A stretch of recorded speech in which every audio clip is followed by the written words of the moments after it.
Welcome to the Life Lesson Story Studio, the space where we explore the complexities of life and the transformative power of truth. If you find value, tonight our guest, Eleanor, shares a story of a hidden family trauma that threatened to destroy her marriage. Eleanor, thank you for being here. Let's begin. Eleanor, let's start at the point of crisis. What exactly was threatening your marriage to Robert? The silence. The silence. We couldn't talk about money, about future plans, or even a simple argument without shutting down. Robert, it sounds like classic avoidance. How long did this emotional stalemate last before it became unbearable? Nearly 5 years. We were sharing a house, not a life. The breaking point came when Robert announced he wanted to move out temporarily. He suggested separation. What was your immediate raw reaction to that news? I knew I was contributing to the distance, but I couldn't identify the root problem. I felt like a failure. You mentioned you couldn't identify the root problem. Why did you believe you were incapable of communicating normally? I grew up in a house where all deep emotions, anger, sadness, fear, were immediately shut down by my mother. So you entered your marriage with a survival mechanism. Suppress problems to maintain a false calm. And exactly, when Robert tried to confront an issue, I would freeze, or worse, I would immediately apologize without understanding the conflict. After Robert left the house, what did you do? Did you seek therapy or did you turn to your mother? I went to my mother, not for help, but for comfort. She saw me weeping and... What words did your mother, the advocate of peace at all costs, use to address your situation? Eleanor, I taught you silence, but I never told you why. It's time you knew the full, terrible truth of our family. Eleanor, I taught you silence, but I never told you why. It's time you knew the full, terrible truth of our family. The mother who demanded silence was about to reveal a secret. What was the central piece of this hidden family history? It was about my father. Before he met my mother, he was a different man. He suffered from profound, violent mood swings that were never managed. Was your mother trying to protect you from seeing your father's instability? She explained that his rage was so dangerous that she developed the never disturb the peace rule to survive, not to thrive. So your mother's silence was a defensive shield against genuine danger, which you then wrongly adopted as a tool for a normal marriage. It hit me hard. Her secret wasn't malicious. It was a desperate strategy from a traumatized past. The secret is out. You now understand the root of your communication failure. That ends Act 1. Eleanor, you finally understood why you avoided conflict, but understanding doesn't fix a 5-year marriage breakdown instantly. What was your next step? I realized I couldn't rebuild the marriage until I rebuilt myself. I immediately started therapy to unpack my mother's coping mechanism. So you started working on your deep-seated issues. Did you tell Robert what your mother had revealed? No. Not at first. I didn't want him to think I was making an excuse. I needed proof that I could change the pattern, not just explain it. And Robert had moved out. How did you maintain contact with him during your personal transformation? Through short, honest emails. Instead of sending my usual vague texts, I started saying, I understand why you left. I'm working on the problem, not ignoring it. How did Robert, who had been emotionally distant for so long, react to this sudden, genuine vulnerability? He was cautious. He said he needed to see evidence that this wasn't just another temporary fix. His response was polite, but very distant.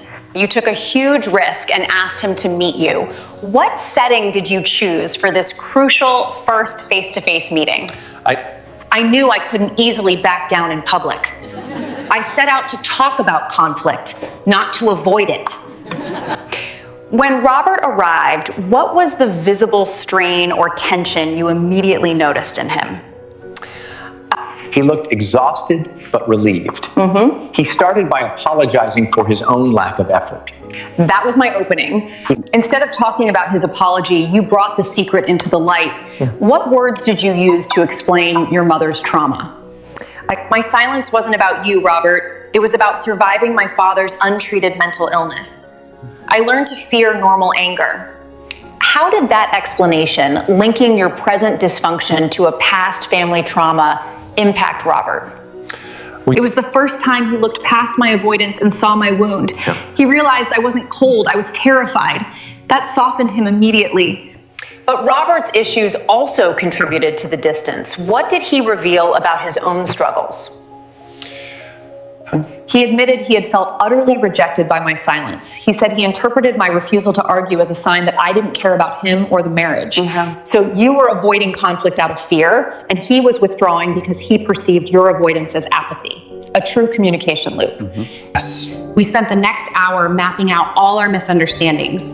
It was painful, but the most honest conversation we had ever had.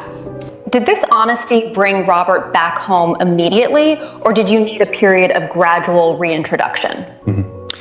Gradual reintroduction. He agreed to come back for dinners only, twice a week, so we could practice the new, honest communication. That was the crucial step. The hardest work has just begun. Act 2 ends with the couple moving from separation to cautious re-engagement. Eleanor, Robert was back for 2 dinners a week. How did you structure those evenings to practice this new, radical honesty? We set a no escape rule. If one of us felt frustrated, we had to stay at the table for 5 minutes and explain the feeling, no matter how awkward. That sounds incredibly challenging. What was the first major conflict you faced together in this new setting? It was about money. Robert realized he was secretly resentful that I earned more. I immediately wanted to shut down, but I remembered my mother's secret. How did your mother's trauma story give you the strength to lean into the conflict instead of running away? I realized that running was a reaction to a past danger that no longer existed. Robert's resentment wasn't violent. What did you say to Robert when you finally allowed yourself to engage with his resentment? I hear you. Your pride is hurt. I want you to know that your value isn't tied to your paycheck. We are a team. That shift from avoidance to affirmation must have been the breakthrough. Did Robert open up more after that exchange? Yes. He confessed his worst fear, that I would eventually leave him for someone more emotionally available if he couldn't fix my silence. So the entire separation was based on a massive shared misinterpretation of your mother's old secret. Absolutely. His fear was as irrational as my avoidance. We were both reacting to ghosts from the past, not each other. And what was the decisive moment when Robert finally agreed to move back home permanently? It was during one of our dinner practices. He simply said, Eleanor, I don't need a perfect wife. I need a real one. Can we be real? And your response? I cried and I said, the silence is broken, Robert. Yes, we can be real. He moved back the next day. Your mother's secret, meant to save her, ended up saving you. What is your relationship with your mother now? That is honest. I thanked her for her survival strategy, but I told her I would not pass that silence to the next generation. We communicate openly now. Eleanor, what is the life lesson you want every viewer to take away from this experience? Don't fear your conflict. Find the root of your avoidance. Your problems might not be yours at all. They might be a silent family secret waiting to be healed. Eleanor, thank you so much for sharing your journey from inherited trauma to powerful truth. You have shown us how a past secret can ultimately save a present marriage. We hope Eleanor's story inspires you. Thank you for watching Life Lesson Story Studio. Don't forget to like and subscribe, and we will be